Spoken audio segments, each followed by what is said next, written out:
पक्षामध्ये आमचं सगळ्यांचं बहुमत असताना निवडणूक आयोगानं अमित शहाच्या दबावाखाली, कोणाच्या? अमित शहाच्या दबावाखाली हा पक्ष एकनाथ शिंदेना विकला 5,000 कोटी. मी आकडा सांगतो, त्याची किंमत 5,000 कोटी पक्ष विकत घेण्याची. निवडणूक आयोग हा एजंट आहे या पक्ष विकण्यामध्ये. आणि आता परत निवडणूक आयोगानं असे 4 पक्ष विकलेले आहेत. आमचा,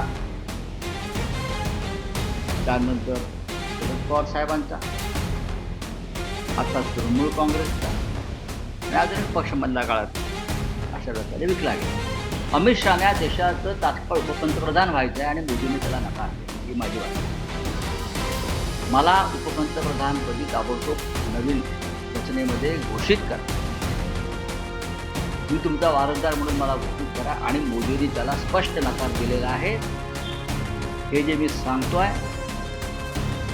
हे 100% बघा, आमदारांनी किंवा सर्वच लोकप्रतिनिधींनी स्वतःची प्रतिष्ठा आणि त्याच्यातून आपण ज्या सभागृहाचे सदस्य आहोत त्याची प्रतिष्ठा ठेवायला पाहिजे. मी कोणाचं नाव घेत नाही आता, मला माहीत नाही विषय काय, पण माझ्या कानावरती हा विषय आलेला आहे.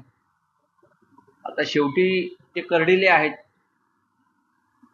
त्यांच्या वडिलांना मी ओळखत होतो. भारतीय जनता पक्ष हा एक शिस्तबद्ध आणि नीतिमत्तेचा टेंबा मिरवणारा पक्ष, एवढंच मी सांगतो, बाकी काही मी बोलणार नाही. हो ना, आज आता 2 वाजता कोर्ट नंबर 1 जी घटनापीठ आहे, मुख्य न्यायाधीश सूर्यकांत,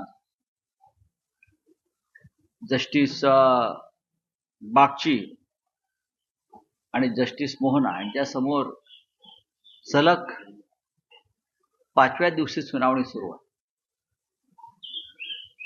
ही सुनावणी कदाचित उद्यापर्यंत सुद्धा जाईल. आणि कपिल सिब्बल यांनी आमच्या शिवसेनेच्या वतीनं जो एक संविधानिक चौकटीमध्ये युक्तिवाद केलेला आहे तो अत्यंत महत्वाचा आहे. उद्या कोणीही येईल सत्ताधारी आणि एखाद्या पक्षाचा लेजिस्लेटिव्ह गट म्हणजे विधिमंडळातला गट विकत घेईल आणि सत्तेत सामील करून घेईल. त्याच्यामुळे देशातली लोकशाही, संविधान त्याच्यापुढे फार मोठं आव्हान निर्माण झालं. म्हणजे पक्ष विकत घेण्याची प्रक्रिया ज्या लोकशाहीत सुरू होते, या प्रक्रियेवर त्यांनी बोट ठेवलं. आणि मला असं वाटतं न्यायालय कपिल सिब्बल यांची ही भूमिका किंवा हा युक्तिवाद ऐकून न्यायालय सुद्धा काही काळ विचारात पडेल. पक्ष आणि चिन्हाचा युक्तिवाद हा अत्यंत महत्वाचा आहे. कारण शिवसेना हा पक्ष हिंदुहृदय सम्राट बाळासाहेब ठाकरे यांनी स्थापन केलेला पक्ष, जो त्यांच्या हयातीमध्ये माननीय उद्धव ठाकरे यांच्याकडे सोपवण्यात आला. उद्धव ठाकरे यांनी नेतृत्वाखाली एक पक्षाची घटना तयार झाली. ती घटना आम्ही निवडणूक आयोगाला कळवली. त्याच्या रितसर पोचपावत्या आमच्याकडे आहेत. आणि ते म्हणतात की हा पक्ष हा अनडेमोक्रेटिक, अलोकशाही आहे, अलोकशाहीवादी आहे. असे विचित्र युक्तिवाद निवडणूक आयोगानं त्यांच्या निर्णयात दिलेले. पक्ष आणि चिन्ह हेच महत्वाचं आहे ना. या पक्षावर जो पक्ष एका घटनात्मक रीतीने चालवला गेला, एक घटना तयार करून, आणि पक्षामध्ये आमचं सगळ्यांचं बहुमत असताना निवडणूक आयोगानं अमित शहाच्या दबावाखाली, कोणाच्या? अमित शहाच्या दबावाखाली हा पक्ष एकनाथ शिंदेना विकला 5,000 कोटी. मी आकडा सांगतोय, त्याची किंमत 5,000 कोटी पक्ष विकत घेण्याची. आता ह्याच्यामध्ये स्वतः निवडणूक आयोग आणि कोण कोण सामील आहेत त्याचा हिशोब ते देतील. त्याकडे आम्ही येऊ नंतर. 5,000 कोटी त्यावेळेला खर्च झालेले आहेत. या सगळ्या प्रक्रियेत आमदार फोडणं, आमदार गुवाहाटीला नेणं, सुरतला नेणं, तिथून गोव्याला आणणं आणि पुढे निवडणूक आयोगामध्ये हे सगळं सेटिंग आणि बिटिंग करणं, ह्याच्यामध्ये 5,000 कोटी रुपये हे जनतेचे पैसे खर्च झाले. आणि हा पक्ष अमित शहांच्या शेअर मार्केटमधून विकला गेला आणि निवडणूक आयोगानं त्याच्यामध्ये दलालाची भूमिका बजावली. निवडणूक आयोग हा एजंट आहे या पक्ष विकण्यामध्ये. आणि आता परत निवडणूक आयोगानं असे 4 पक्ष विकलेले आहेत. आमचा, त्यानंतर शरद पवार साहेबांचा, आता तृणमूल काँग्रेसचा आणि अजून एक पक्ष मधल्या काळात अशा प्रकारे विकला गेला. ही विक्री निवडणूक आयोग जर करत असेल लोकशाहीची, तर देशात उरलं काय? मी जो आकडा सांगतो हा आकडा खरा आहे. कदाचित याच्यापेक्षा जास्त आकडा त्यांचे लोक सांगू शकतील, मेंढ्यांचे. पण मी जो हिशोब केला, कोणाला कुठे किती, डेप्युटी इलेक्शन कमिशनरला एक कागद दिलाय आम्ही, त्याची सही आहे. आमच्या नवीन घटना प्रक्रियेसंदर्भात. आणि निवडणूक आयोग सांगताय की आम्हाला तुमच्या पक्षाच्या रचनेसंदर्भात आणि घटनेसंदर्भात कोणताच कागद प्राप्त झाला नाही. यासाठी खोटं बोलण्यासाठी असं खूप मोठी किंमत मोजावी लागते, ती मिंध्याने मोजली. भ्रष्टाचाराला पुरावे असतात त्या देशामध्ये. एखादी घटना जर विकली जात असेल, लोकशाही विकली जात असेल, त्याला पुरावे नसतात ना. पुरावे ठेवून त्यांनी पक्ष विकला हाच पुरावा आहे ना. ज्या पद्धतीने निवडणूक आयोगाच्या संदर्भात कोर्टामध्ये आम्ही निवडणूक आयोगाच्या विरुद्ध कोर्टात गेलेलो आहोत त्यांच्या निर्णयाविरुद्ध. लक्षात घ्या, हा पक्ष शिंदेना सहज मिळाला नाहीये मेरिटवर. हा पक्ष विकला गेला, विकत दिला, आपला अधिकाराचा दुरुपयोग केला, आमचं म्हणणं ऐकून घेतलं नाही.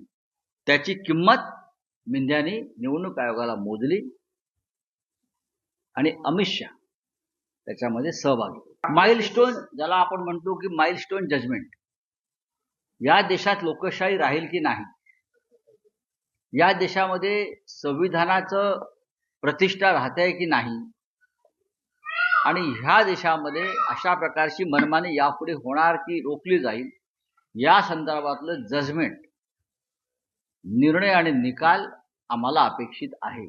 हा देश वाचवायचा असेल आणि या देशातली लोकशाही वाचवायची असेल तर सर्वोच्च न्यायालयाला जे कायद्याचं उल्लंघन झालंय, जी पक्ष विक्री झाली, त्या संदर्भामध्ये तटस्थपणे निर्णय घ्यावा लागेल. आम्ही स्वतः, समोरचा जो आमची रायव्हल पार्टी आहे त्यांचा सगळा भर सेटिंगवर आहे. ते ठामपणे सांगतात निकाल आमच्या बाजूने लागेल. सुप्रीम कोर्ट तुम्ही विकत घेतला, ते ठामपणे सांगतात नाही नाही निकाल आमच्या बाजूने, तसं आम्हाला वचन दिलेलं आहे. प्रॉमिस, फेवर, कोणी प्रॉमिस दिलाय? नरेंद्र मोदींनी. कोणी प्रॉमिस दिलाय? अमित शहानी. सर्वोच्च न्यायालयाने अशी दखल घेतली पाहिजे. मी तुमच्या पाठीशी आहे, घाबरू नका, असं जेव्हा गद्दारांना सांगितलं जातं प्रधानमंत्र्याकडून, तेव्हा मी सर्वोच्च न्यायालयावर दबाव आणून तुम्हाला निर्णय देईन, हे त्यांना सुचवायचं आहे का? हे त्यांना सुचवायचं आहे ना. पण मला खात्री आहे सर्वोच्च न्यायालय ज्या पद्धतीने ऐकताय, काही क्युरीज त्यांना येत आहेत, त्या विचारतायत, त्यानुसार मला असं वाटतं संविधानाचा विजय होईल आणि आम्ही पूर्णपणे फक्त मेरिटवर न्याय मागतो. कायद्यानुसार न्याय द्या. आणि समोर रायव्हल ग्रुप जो आहे, त्याला आम्ही रायव्हल पार्टी म्हणतो, फुटीरगड, ते त्यांचा संपूर्ण भर हा सेटिंग, आम्ही सेट केलं, हा त्यांचा शब्द आहे अनेकांचा. काय सेट केलं तुम्ही? आमचं सेटिंग झालंय. तुम्ही सर्वोच्च न्यायालय सेटिंगच्या गोष्टी करताय देशामध्ये. ज्या देशामध्ये सर्वोच्च न्याय मंदिर आहे तिथे आमचं सेटिंग झालंय आणि आम्हाला जसं प्रॉमिस आहे, कोणाचं प्रॉमिस आहे त्यांनी जाहीर करावं. नरेंद्र मोदींचं प्रॉमिस आहे की अमित शहाचं प्रॉमिस आहे? मग मी अमित शहाचं का असेल ते बघतो पार्लमेंटमध्ये. खोटं बोलतो तो माणूस. अहो, घाबरलेला माणूस आहे. पाय लटपटतायत, बघा तुम्ही त्याचे हात लटपटतायत. खेळ संपलाय तर भविष्यात ते रिशफलमध्ये मंत्रिमंडळाच्या ते मंत्रिमंडळात जातील की नाही याची शंका मला वाटते. हे मी अत्यंत हे विधान धाडसी जरी असलं तरी खरं आहे. या देशामध्ये सध्या ज्या सगळ्या नकारात्मक गोष्टी घडतायत आणि त्याचं खापर नरेंद्र मोदींवर फुटलं जात आहे, त्याला जबाबदार स्वतः अमित शहा आहेत, हे मोदींना पटलेलं आहे. कळेल तुम्हाला लवकर. हे मुळात अमित शहाना संसदेमध्ये येण्यापासून रोखले कोणी? आम्ही खासदार आहोत साधे, आम्ही संसदेत जातो, तुम्ही तर गृहमंत्री आहात. अमित शहाने या देशाचं तात्काळ उपपंतप्रधान व्हायचं आहे आणि मोदीने त्याला नकार दिला. ही माझी बातमी. मला उपपंतप्रधानपदी ताबडतोब नवीन रचनेमध्ये घोषित करा. मी तुमचा वारसदार म्हणून मला घोषित करा. आणि मोदींनी त्याला स्पष्ट नकार दिलेला आहे. हे जे मी सांगतोय हे 100% सत्य. उनको डिप्टी प्राइम मिनिस्टर तुरंत होना है और मोदी ने उनको नकार दिया. मुळात मोदींनंतर अमित शहा नक्कीच नाही. आणि मोदीही किती काळ राहतील 29 पर्यंत त्याच्याविषयी देशाच्या मनात शंका आहे. यापुढलं आंदोलन जे आहे JNC आणि देशभरामध्ये हे EVMच्या विरुद्ध असेल. लक्षात घ्या. पक्षांतर्गत ज्या गोष्टी आहेत त्या पक्षाच्या त्यांच्या आहेत, त्याच्यावरती मी बोललो. आम्हाला माहिती आहे त्यांच्या पक्षात मुळात त्यांचा पक्षच नाहीये. काँग्रेस, राष्ट्रवादी काँग्रेस, तृणमूल काँग्रेस असे अनेक पक्ष पडून निर्माण झालेला ती एक कॉलनी वसाहत आहे सध्याची. ती केव्हाही उद्ध्वस्त. मी राजकीय पक्ष म्हणून म्हणत नाही, पण या देशातल्या तरुणांनी असं ठरवलेलं आहे. ही माझ्यापर्यंत माहिती आलेली आहे. याच्यामध्ये कदाचित JNC सुद्धा उतरू शकेल. एक लक्षात घ्या, राष्ट्रवादी काँग्रेसचे जे प्रमुख वकील आहेत ते आमच्या सुनावणीच्या वेळेला उपस्थित असतात. अख्ख्या देशाचं लक्ष हे आमच्या सुनावणीकडे आणि त्यानंतरच्या निकालापत्राकडे आहे. आमचं आर्ग्युमेंट संपलं. कदाचित निकाल लागल्यावरती ताबडतोब राष्ट्रवादी काँग्रेस पुढे येईल, मग तृणमूल काँग्रेस आहे. तर अभिषेक मनु सिंघवी येतात, त्यांचे इतर ज्युनियर्स उपस्थित असतात, ते नोटिंग करत असतात. या निकालावर देशाच्या लोकशाहीचं आणि संविधानाचं भवितव्य अवलंबून. नुसतं पक्षांचं अस्तित्व नाही, देशाची लोकशाही राहील की नाही, या देशामध्ये पार्लमेंटरी लेजिस्लेटिव्ह बरं का डेमोक्रेसी राहील की नाही, या देशामधलं संविधान राहील की नाही, हे आमच्या निकालावर अवलंबून आहे. हे सर्वोच्च न्यायालयाच्या लक्षात आलेलं आहे. संताप व्यक्त करून काय होणार? फक्त संताप व्यक्त करणे संडाचं लक्षण असतं. बघू आता हे लोडाबिडा असतील सगळं.